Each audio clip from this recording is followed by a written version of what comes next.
Hello, welcome to my channel. If you are just joining, this is only the third video anyway, and recently I came to a deep clarity about the service I wish to provide and my mission in general.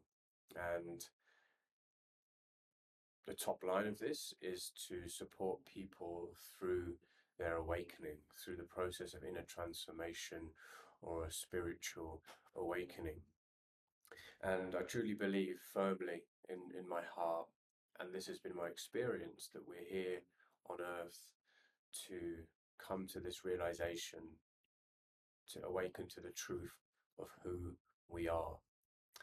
Yes, we have a very, very materially dense human experience with heavy emotions and challenges and death and pain and suffering and all of the things that come with being human.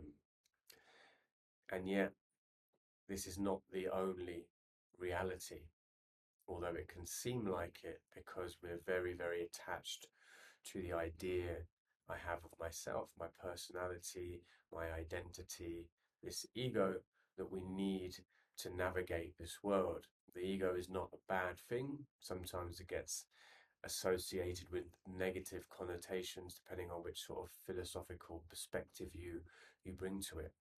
The ego is needed in order to navigate the world, to relate to other people. It's our own unique expression. However, if it's only limited to the things that we accumulate from birth, our name, our parents, the behaviors that our parents have, their energy, our culture, where we get brought up, the media, the news, all of the things that are shaping our perception. We have this whole bag of things that we use to relate to every single moment. So completely and only from this limited perspective, it can seem like that is it. And yet we have these moments of awakening, a glimpse, a window into the truth or an alternative reality.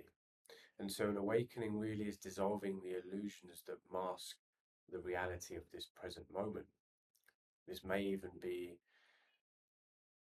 looking at a beautiful sunset, an amazing landscape where we really slow down and we step out of that those mental chains, the conditioning, the personality, the identity. Time slows down, and there's a sense of connectedness and oneness. Maybe the smile of a baby, looking into the eyes of a baby and really being with that innocence and beauty and joy and the presence and energy of a baby does, which is, of course, what we are as well. It just gets lost along the way. This may be deep meditation or spending time at a spiritual retreat.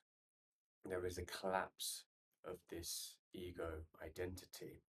However, very quickly, that window closes. We go back to the routine, the demands of our daily life. And so a spiritual awakening differs in the sense that once there is this opening, this glimpse, we can't go back to sleep. It just won't allow us. There is a yearning, a pull to explore that opening, that space, and make it wider and wider. And this happens whether the person likes it or not. This has been my experience, and I'll be sharing more about this on this channel. In 2010 in Ibiza, I had my first major spiritual awakening amidst lots and lots of substance abuse, drugs, ketamine, ecstasy, loads of alcohol, and this was a lead up over a number of years. There was lots and lots of heaviness, pushing away of the truth of who I was essentially, and operating from this character that I built up that was not very pleasant, very, very selfish, very spiteful, out for what he could get, no grounding, no substance, really just reactive to the environment. And There was a lot of fear, a lot of insecurity, and this was masked over by a loud mouth and really outwardly projecting myself as something that I just wasn't, this false bravado. And in that moment, everything came to a head when the pain and the suffering of the ego become too much. The pressure becomes so intense, then from the inside, it cracks open. The spirit wants to burst through. And it was a very painful and challenging time because, of course, I didn't know what was going on. There was this new voice that was more loud and saying that this is not right. What you're doing is not true. Of course, I ignored it. I was on holiday, 12 other lads, other boys, men. We were probably around 24, 25 back then, and I push it away. I sniff another line, have another drink, and we continue on. And it got louder and louder, and this is happening during this week while we were all there. And I sort of was going more and more into this shell. Felt like everyone was looking at me and judging me, sort of knew what was going on. And it was really, really painful, really heavy, very dark. And I wanted to escape and hide, and there was nowhere to go.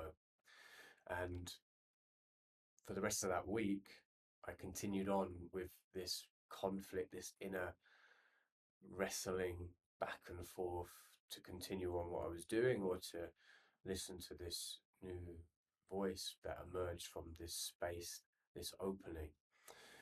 And from then on, it has been a process of really continuing to work through that space, learning about myself and coming to new realizations about who I was. This is a painful, painful process, but very much integral to the spiritual journey or the spiritual awakening. And of course, everyone's is different. There needn't be some epiphany, some lightning bolt moment. It can be a gentle, nurturing process when there is this conviction, this knowing that I am more than what I have led to believe. We can really cultivate this space and these mini realizations on this path. But my point being that sense of destruction, the sense of chaos, the sense of death. It is a mini ego death. This happens over and over again. The ego's been conditioned and accumulated, and we held onto it for so long. So it's not going to suddenly just dissolve. But for something to be born, this seed wants to blossom. Something has to die. Something has to pass away. We have to die to the ideas that we have over ourselves. I went off on a little bit of a tangent there, but I wanted to use this opportunity really as a little bit of an introduction to more of the ideas, content, and more experiences that I've been going through to share here in this more longer form capacity. If you have any thoughts, maybe similar experiences, I would love to hear them in the comments below. Um, my work will be focused around supporting people through transformation, whether you call it a spiritual transformation or an inner transformation. To get from where you are now to where you want to be requires a process or a framework to help support that journey, just so then when things do arise, obstacles do come up, there is this awareness and ability to then navigate them with grace. And it is messy, and it's allowing ourselves to be messy in the process. But I feel I've, over the past 15 years, learned a few things along the way, and I can be of service to those that are going through similar things or that resonate with the journey in general. So I look forward to connecting with you and speaking more. There's a few links below if you wanted to explore this in a little bit more detail. For now, lots of love. Peace.